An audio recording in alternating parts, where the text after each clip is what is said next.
افغان لوبډله یو سخت مزل مخته لري. کومه لوبډلې سره به یې لوبې وي، په کوم ځای کې او څه وخت، دا هر څه راسره په دغه ویډیو کې وګورئ.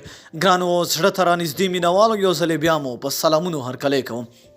سمیع الله درانی لیکي څو ورځې وړاندې پر فیسبوک ځینې اوازې خپرې شي چې افغانستان به ډېر زر له سریلانکا سره سیریز وکړي. بیا اوازې شوې چې افغانستان به له پاکستان سره سیریز وکړي، خو دغه هسې اوازې وي، نه کرکټ بورډ او نه هم د کرکټ نړیوالې شورا داسې څه تایید کړي دي. بله زه خپله د کرکټ بورډ لویان سره وغږېدم چې هغه هم په لنډ وخت کې له دغو لوبډلو سره سیریزونه رد کړل.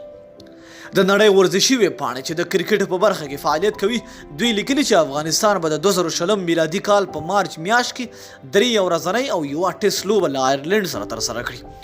د افغانستان او آیرلینډ ترمنځ د سیریز یوازې میاشت معلومه ده او دقیقه ورځې بیا نه ده معلومه. افغانستان تر اوسه 4 ټیسټ لوبې د بشپړ غړیتوب لرونکې لوبډلې په توګه ترسره کړي چې 2 ګټلي او 2 بایللي دي. افغانستان د 2020 میلادي کال په مارچ میاشت کې له آیرلینډ سره دوهمه او په ټوله کې 15مه ټیسټ لوبه کوي. همدارنګه افغانستان په راتلونکي کې تر 2023 میلادي کال پورې له پاکستان، نیوزیلینډ، استرالیا، ویسټ انډیز، انګلستان، بنگلادیش او سریلانکا سره لوبې لري. د لوبو کې به ټیسټ، یو ورځنۍ او شل ورځې لوبې شامل وي. دا منو چې افغان لوبډله د 2001 میلادي کال څخه تر 2019 میلادي کال پورې پوره پرمختګ کړی دی. له 3مه درجې هیوادونو څخه تر 2009 کال پورې 2مه درجه هیوادونو ته رامخته شو.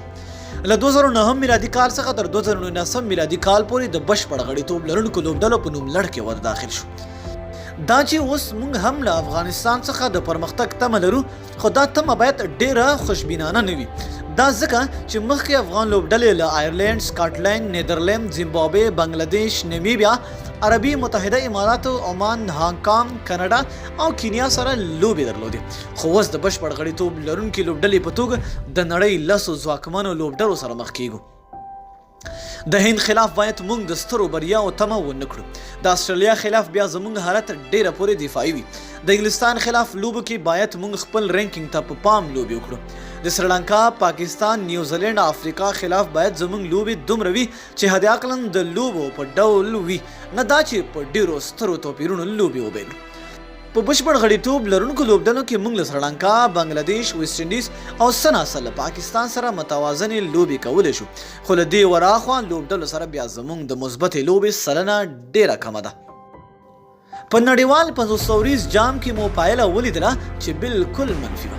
د ویسټ انډیز خلاف یو ورځنۍ لوبو کې مو د توپوهنې برخه ډیره پورې کمزورې وه او د فاسټ بالینګ برخه مو هم چندانې مزناکه نه وه.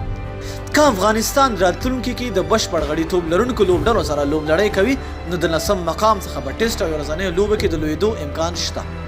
دا چې افغان لوبډله راتلونکي کې ښه وځلیږي، باید ښه لوبغاړي وګماري، د توپوهنې او توپ اچونې برخه پوره پیاوړې کړي. ټایرینګ یا وړتیاو ته باید په لوبډله کې ځای ورکړل شي. توپ وهونکي، آلراونډران، فاسټ بالران او سپین بالران باید په توازن او تعادل سره انتخاب شي. د هیواد کرکټ ملي لوبډله هغه وخت پیاوړې کېدی شي چې کله 14 کلنۍ لوبډلې، 19 کلنۍ او ایمرجنګ لوبډلې دقیقې انتخاب شي او له دغه لوبډلو څخه په بشپړ ډول وړ لوبغاړي ملي لوبډلې ته ورپورته کړل شي.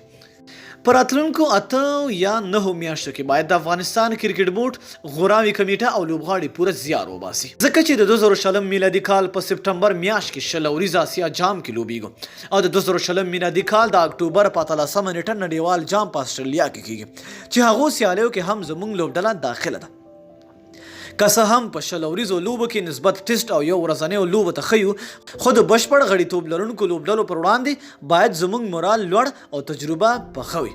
مطلب دا چې که افغان لوبډله پرمختګ غواړي، باید سخت مسل وکړي او سختې لوبډلې ماتې کړي، نو بیا به د کرکټ نړیواله شورا بشپړ رضایت ترلاسه کړي. نو دوستانو، تاسو څه نظر لرئ چې آیا افغانستان به دغه راتلونکې لوبې وګټي او که نه؟ څومره امکانات شته چې د کومو لوبډلو نه به یې ګټي؟ لاندې به کمنټ کې موږ سره خپل نظر شریک کړئ. تر بیا بلې ویډیو، د الله په امان.